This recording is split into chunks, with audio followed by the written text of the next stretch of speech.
मित्रांनो, आजचा हा व्हिडिओ त्या प्रत्येकासाठी आहे ज्याचं मन सध्या खूप जड आहे, ज्याला झोप येत नाही, ज्याचं मन सतत भरून येतं, जो बाहेरून असतो पण आतून पूर्णपणे तुटलेला आहे. कारण आज आपण बोलणार आहोत ब्रेकअप नंतर स्वतःला सावरण्याबद्दल.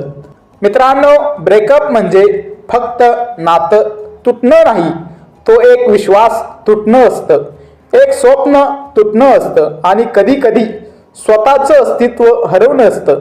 मित्रांनो, हा व्हिडिओ शेवटपर्यंत नक्की बघा, कारण कदाचित आज तुम्हाला जे शब्द ऐकायचे आहेत ते शब्द इथेच आहेत. मित्रांनो, ब्रेकअप दुखवतो कारण आपण फक्त माणूस गमावत नाही, आपण भविष्याची स्वप्न गमावतो, रोज बोलायची सवय गमावतो, स्वतःचा एक भाग गमावतो. आपल्याला सवय झालेली असते गुड मॉर्निंग, गुड नाईट, मी आहे ना, आणि अचानक हे सगळं संपतं. मेंदूला ही वेदना शारीरिक दुखण्यासारखीच वाटते. म्हणूनच ब्रेकअप नंतर दुःख होणं कमजोरी नाही, ते माणूस असल्याचं लक्षण आहे. मित्रांनो, ब्रेकअप नंतर मनात काय चालतं? ब्रेकअप नंतर सतत त्याची किंवा तिची आठवण येते. फोन हातात घेतला की मेसेज करावासा वाटतो, जुने फोटो चॅट वाचावासा वाटतो, स्वतःलाच दोष द्यावासा वाटतो. मी कमी पडलो किंवा पडले का हा प्रश्न छळतो आणि सर्वात भयंकर एकटेपणा. मित्रांनो, या सगळ्या भावना खूप नॉर्मल आहेत, पण यात अडकून राहणं धोकादायक आहे. मग ब्रेकअप नंतर स्वतःला कसं सावरायचं?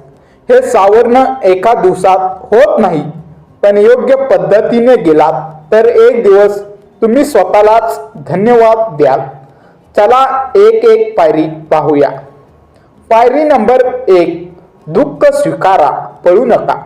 मित्रांनो, सगळ्यात पहिली आणि महत्त्वाची गोष्ट म्हणजे दुःख स्वीकारा.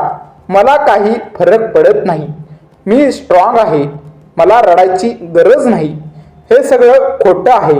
रडा, मन मोकळं करा, दुःख मान्य करा, कारण ज्या वेदनेला तुम्ही स्वीकारत नाही ती वेदना जास्त दिवस टिकते.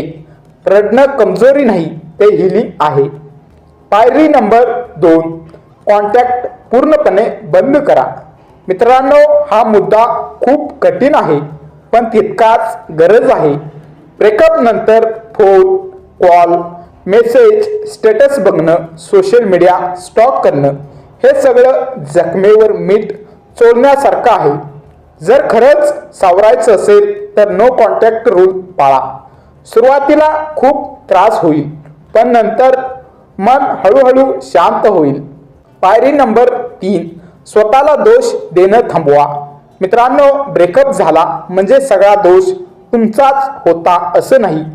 नातं 2 लोकांनी बनलेलं असतं आणि तुटतंही दोघांमुळेच. मीच कमी पडलो, मी वेगळा असतो किंवा असते तर, हे विचार फक्त आत्मविश्वास तोडतात, चूक मान्य करतात, पण स्वतःला शिक्षा देऊ नका. पायरी नंबर 4, आठवणींपासून थोडं दूर राहा.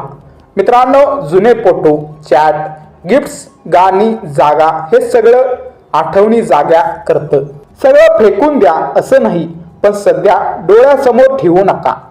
मन बऱ्यापैकी शांत झाल्यावर तुम्ही या आठवणी हसत पाहू शकाल. पायरी नंबर 5, स्वतःशी पुन्हा कनेक्ट व्हा. मित्रांनो, प्रेमात असताना आपण स्वतःला विसरतो.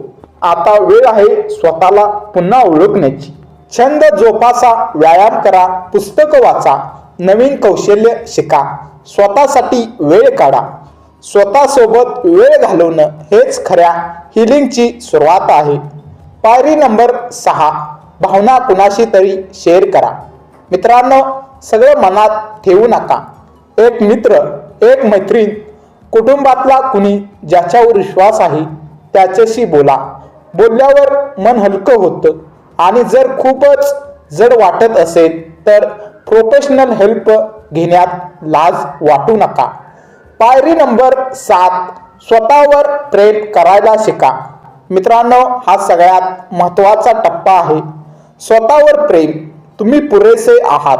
तुमची किंमत कुणाच्या स्वीकारावर अवलंबून नाही. आरशात पाहून स्वतःला सांगा, मी ठीक आहे, मी मजबूत आहे, मी पुढे जाईन. हे शब्द हळूहळू खरे ठरतात. पायरी नंबर 8, स्वतःला वेळ द्या. मित्रांनो, हिलिंगला वेळ लागतो. आज ठीक वाटेल, उद्या परत वाईट वाटेल, हे नॉर्मल आहे. स्वतःवर प्रेशर टाकू नका. आता मूव्ह ऑन व्हायलाच हवं. मूव्ह ऑन आपोआप होतं जेव्हा मन तयार होतं. मित्रांनो, कधी कधी ब्रेकअप हा शाप नसतो, तो आयुष्याचा धडा असतो.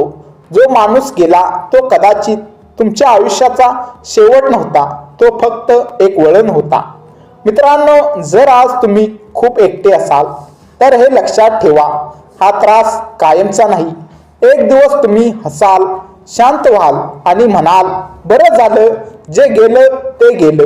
आणि त्या दिवशी तुम्ही खूप मजबूत असाल. मित्रांनो, व्हिडिओ आवडला असेल तर लाईक करा, कमेंटमध्ये तुमची भावना सांगा, शेअर करा, कारण कुणाला तरी आधार मिळेल. चॅनेलला सबस्क्राईब करा अशाच भावनिक मराठी व्हिडिओसाठी. धन्यवाद. स्वतःची काळजी घ्या.